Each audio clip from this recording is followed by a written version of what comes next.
Are you ready to pay $80 for your AAA games? That's right. Well, the industry was ready for it, but someone was afraid to pull the trigger until Nintendo did it. That's right. If you didn't watch the recent Nintendo event, they announced, the new Switch 2 and everything else that's coming with it. And yes, they announced that their big AAA, Nintendo-specific Super Smash Bros., all these different titles, Mario Kart, are going to now cost you $80.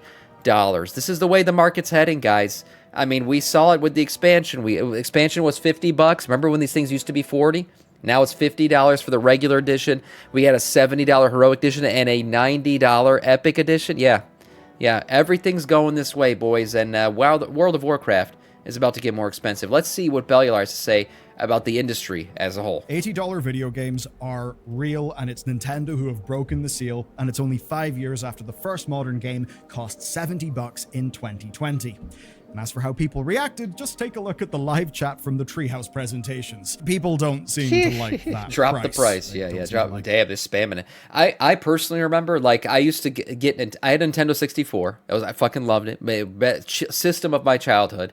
And I legit remember $50 being like the golden amount of money.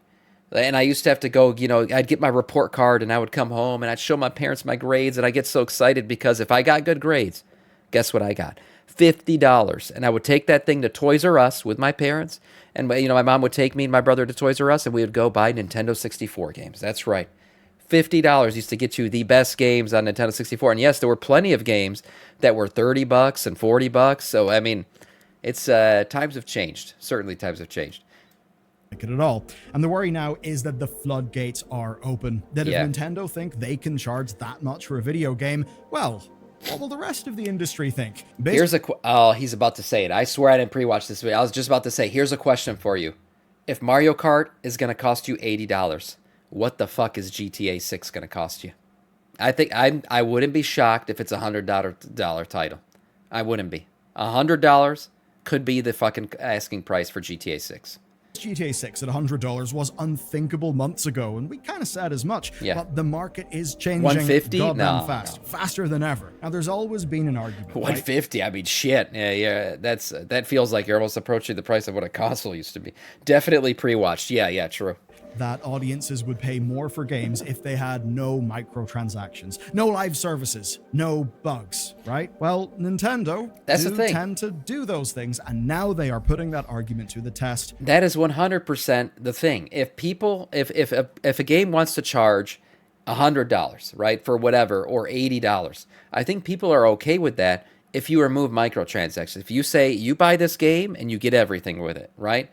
Like a Dark Souls or something like that, whatever. But to say that you're going to charge this amount of money plus microtransactions, that's kind of crazy, because people have put up with microtransactions because the gaming industry has not really kept up with inflation, right? The price of games should actually be around what they're saying right here if you account for inflation. But we've kind of said, well, inflation doesn't matter for video games because they found a way to charge more on the back end. And they actually make way more money now than they used to, because of all the extra upcharges and all the extra shit that they get, skins and everything else. But now you're going to charge an $80 for a game that you don't even get the full amount of content for? That's crazy. I'm sure there's going to be Mario Kart map packs and everything else that you got to buy. That's wild.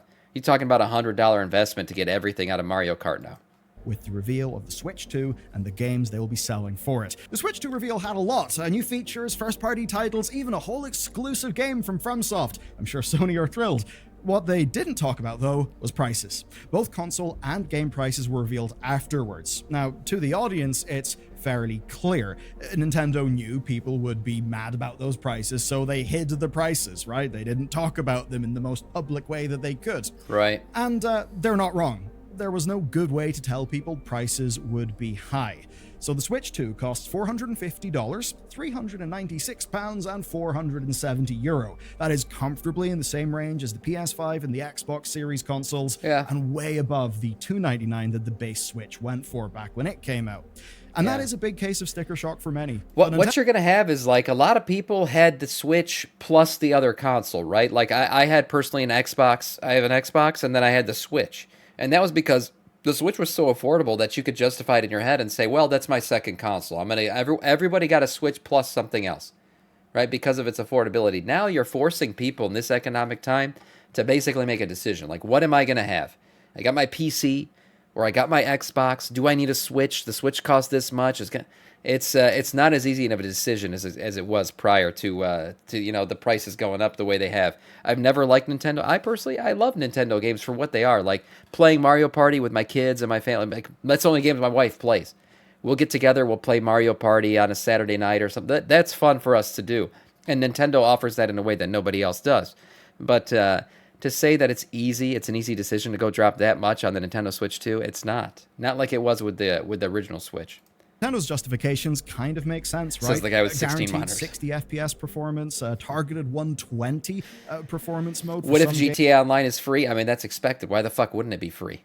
If I get GTA 6 Online on my PC, they're going to charge me to play? That'd be ridiculous. Now, I understand you got to have like Xbox Live to play it on Xbox. Okay, that's fine. You already pay for that shit or whatever else comes with it. It's Game Pass, actually, with it, including Live. So but if there's an upcharge for a GTA 6 Online, that would be insane.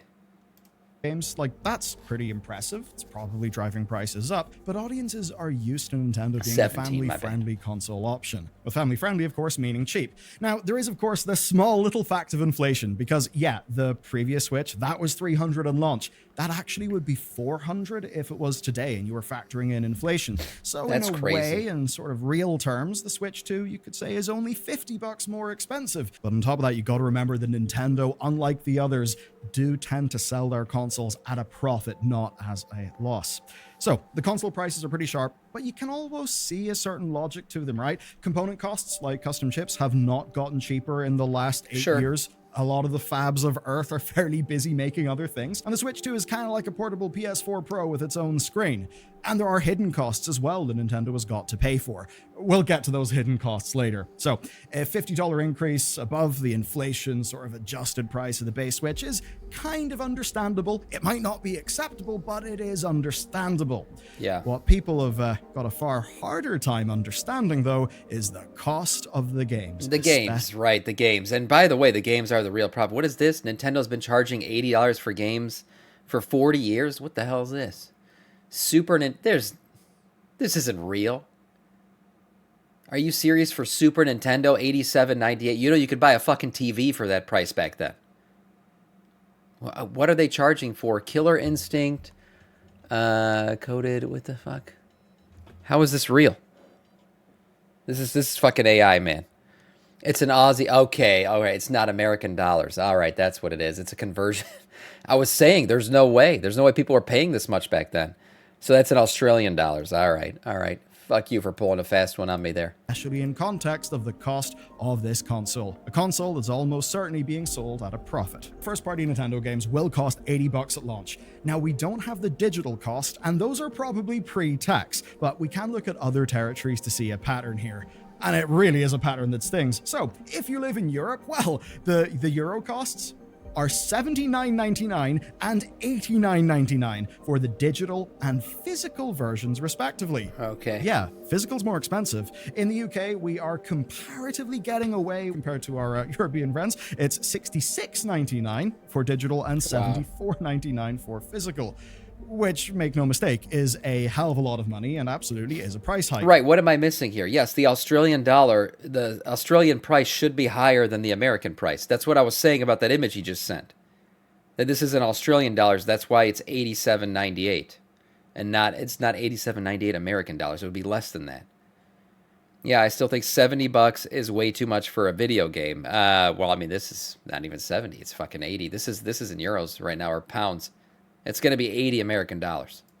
And this is a departure in many ways. Like, up till now, Switch games had price parity between digital and physical, right? Like, entire parity, that's no longer a thing. And on top of that, the base prices are going up. I mean, only 2 years ago, Nintendo asked for their first $70 game with Tears of the Kingdom. Was it? Yes. The reaction here has not been kind. This is sticker shock in its purest form. Well, I mean, look, here's the thing, though. Say you gave me the example of the fucking expensive game from back in the day. That was not the standard. This is going to be the floor, okay?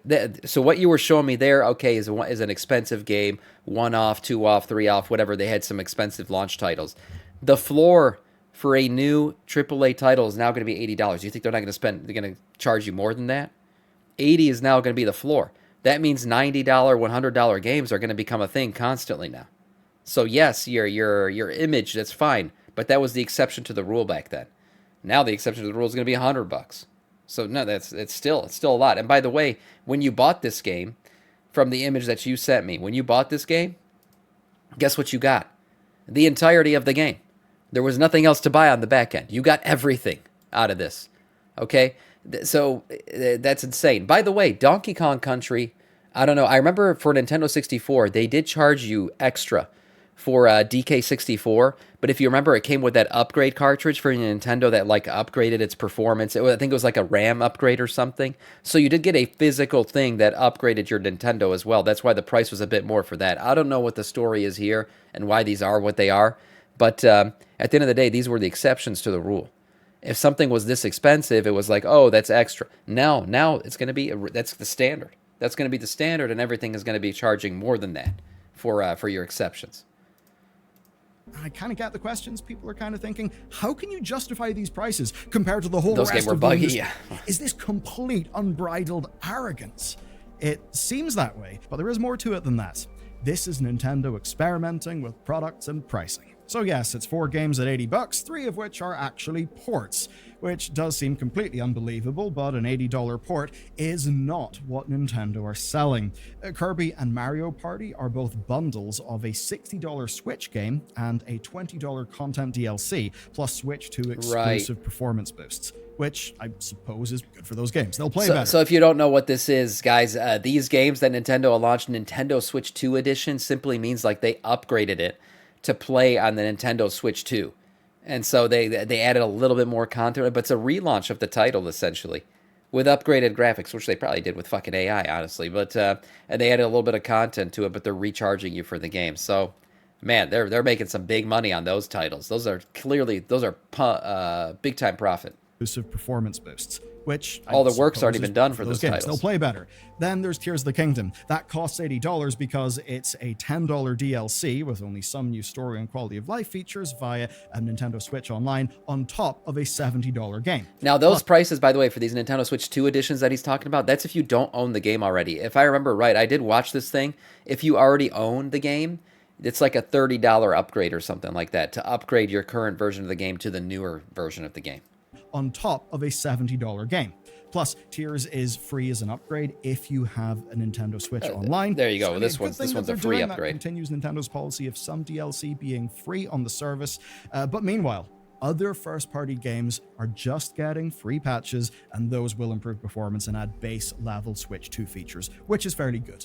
So it's Mario Kart World that is the only new game that is $80. Which honestly look cool. And at least this game now, did look it's cool. technically not the new standard because Donkey Kong Bonanza has already been confirmed at $70. But again, for a Nintendo Switch game, $70 only started happening 2 years ago with Tears of the Kingdom, and you could certainly argue it was Tears of the Kingdom, one of the largest, most hyped games, the one that you probably could justify $70 for. So what used to be an exception perhaps now may be the rule. That's Beyond exactly games, though, what I was saying. Again, I didn't pre-watch this, but that's the whole thing. Is it's not that this has never happened before, but this is becoming the new rule, which means now your exceptions are going to be even more than that.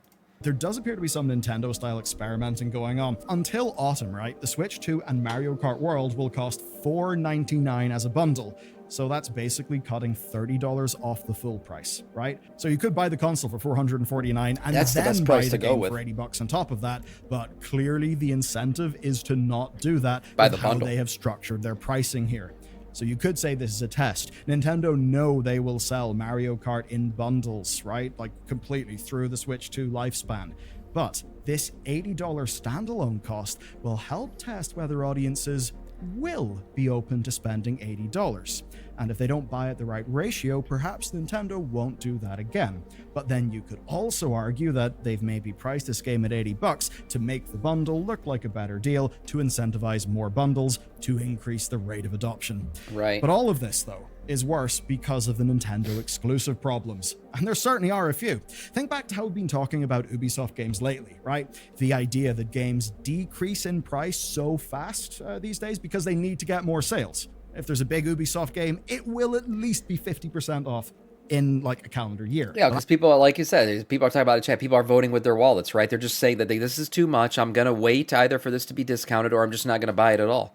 So yeah, people are going to do that. Now, things like Mario Kart and all that, people are still going to buy them, but they're just going to have less money to spend on other games. So where you got people making, buying 5 to 6 games in a year, now you're going to have people buying maybe 2 to 3 games in a year, right? It's not that they're going to stop buying games. It's just there's going to be less money to be spread around to all these game companies. So you're going to have a lot of starving companies. You're going to have a lot of indie devs maybe, making some money here and there, but it's going to get much more competitive.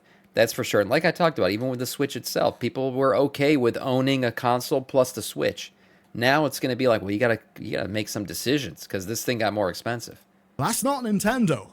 Oh no. These games will cost... And the crazy thing is, like, yes, okay, he said the Nintendo Switch kept up with inflation. Like, it's fine. The price is what it is. It's only really $50 more if you account for inflation. But here's the thing.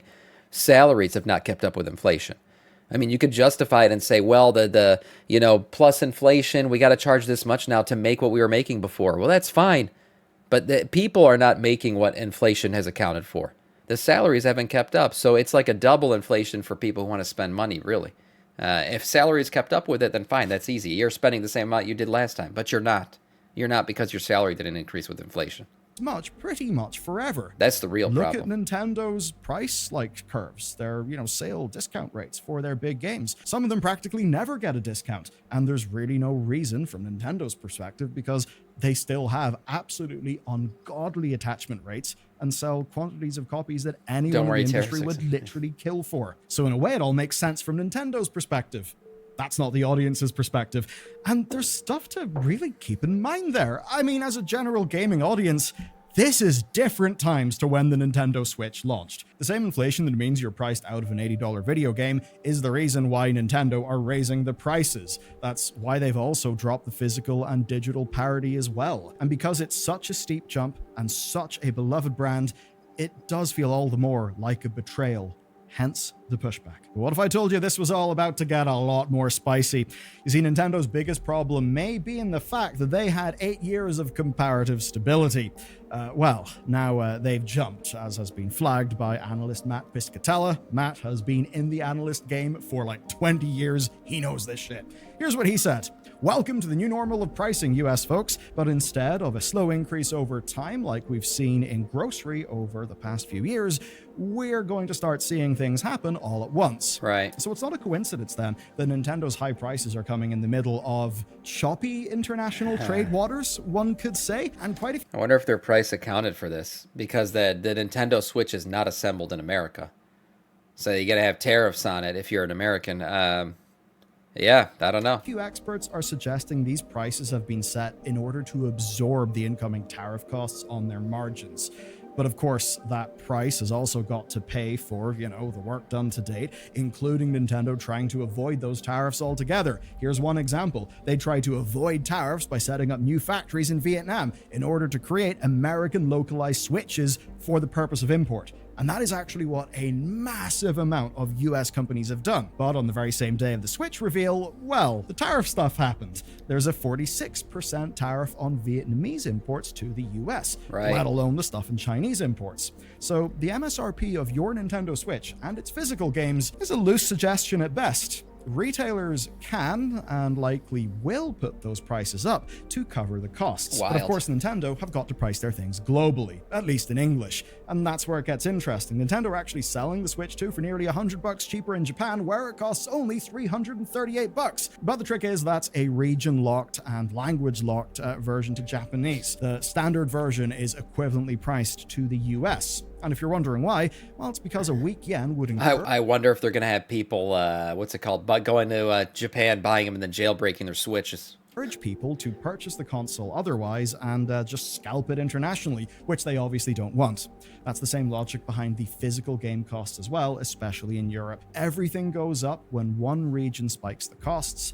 And this is not just Nintendo. And take as an example the PS5 Pro. When it was released, it priced people out of the high-end console market, and there was pushback. When the new GPUs came out this year, they were actually pricing some people out of the high-end PC market. Sure. But Nintendo have never been high-end, right? Nvidia making a shitload off 4090s and 5090s works because they were selling those in many cases to the enthusiast PC audience. Yeah. But with Nintendo, as much as I personally would have loved a Switch Pro, that could play games in a vaguely acceptable manner, they obviously did not feel the need, the financial pressure, that it was worth them even bothering. Being real with you, this is only the beginning. In a few years, the PS6 will release. Xbox will probably have a new console as well. Yeah. Nintendo are not going to be an anomaly for long. They are just the first in line. And as of this generation, the margins on all consoles and accessories have been so narrow that we've not seen price cuts. Yeah, you may not have noticed it because perhaps you already have like a new console something, but we are not getting the degree of price cut that we were used to getting in, say, the PS4 generation. That's already a sign there isn't as much slack in the system as there usually had been. And then, of course, you add to that all the pressure that we have seen now. That's pressure that seemingly will only grow right at a time where audiences don't have as much disposable income. Like right now, the richest 10% of the US population is paying for 50% of consumer spending. There's a lot of money going around, but the thing is how concentrated that money is increasing and increasing. And if you're selling 4090s and 5090s to rich people, that's totally okay. If you are very much selling a commodity-priced game console targeted at families, that's really not going to be as okay. And that's the market that these games and this console is releasing into. Yeah, but like the thing is, a lot of these companies have just accepted the fact that, okay, we're not going to have the volume of sales that we used to, but we're going to make more money per person. And that actually leads to more. They're profiting off the whales, basically. I mean, that's a lot of games have taken that same approach where they're just like, well, we don't care about how many people are playing our game. We just want the whales to play our game because each whale is worth 5, 6 to 10 regular players. And they're going to give us way more profit than the regular players will. So we'll just target the whales and we'll get our whale money, and we'll actually make more than we did back when we used to have 10 players per single player that we have now. Even before you take into account the trade chaos. And it's not even whatever final tariffs that we'll end up with that'll sort of impact things. And Mikey, you make a point about the Steam Deck and all that. Yeah, I mean, the high-end people will, they go for the Steam Deck, sure, but you still got your Nintendo market that is very isolated. You want to play a Mario game, you got to enter that bubble. There's no way for you to do it otherwise. So Nintendo will always have their niche like that, and it's a very strong one. Here. It is uncertainty. As an example, Vietnam being hit means the companies that tried to sort of see what way the wind was blowing and, have capital expenditure into Vietnam, they, very much including Nintendo, will not feel amazing right now. Yeah. That's something that we'll actually pay for. And as for future capital expenditure, right, maybe building new fabs, building new factories, well, if you're going to be doing a massive amount of capex, you'll want to do that in a vaguely stable environment, because you don't want to come to regret your decision within a few years. That could slow down investment. That could mean that things are a little bit wobbly, and for us, at least for our video games, especially our hardware, could be a bit of a problem. And even if this is something that you could say will hit the US the most, well, no, it hits the company's margins, and those companies will need to make their margins from somewhere. So this does impact everyone. What we now have to do... Here's one thing, though, that pisses me off about all this shit is, okay, say the tariffs go up and they got to increase their prices, right? And you got to deal with that. Okay, that's fine. But then say the tariffs go away in like 4 years or whatever, or they stick around. But say they go away. You think these prices are going to come down? You think we're going to have like a post-tariff price reduction? Because I don't. I feel like these prices always go up and they stay up. Once a company realizes they can charge a certain amount for a product and people will buy it, guess what they do?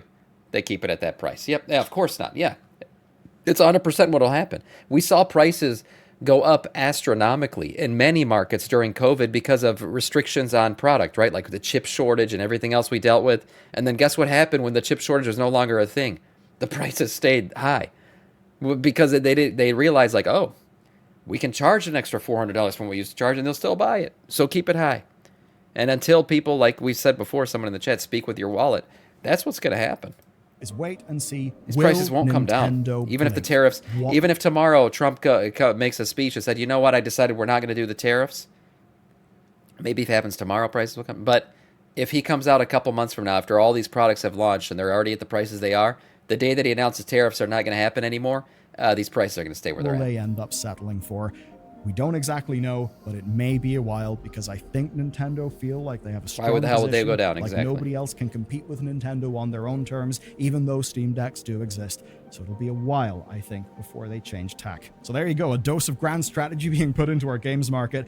But you know what? There's grand strategy within the games market. And I'm not just talking about games. I'm talking about Ubisoft and how Yves Guillemot has, made the deal with Tencent to preserve his control. It's a real interesting story, and you can learn all about it in the next video. Nice. Yeah, interesting stuff. And yeah, talking politics, talking tariffs, talking all this shit. It's not the most exciting thing to do on stream, but it's going to directly affect us in the gaming industry and then people who play games and people who play WoW. I mean, it's all relevant. So that's why I enjoy talking about it. Nice video from Bellular. I'll link this one in the chat.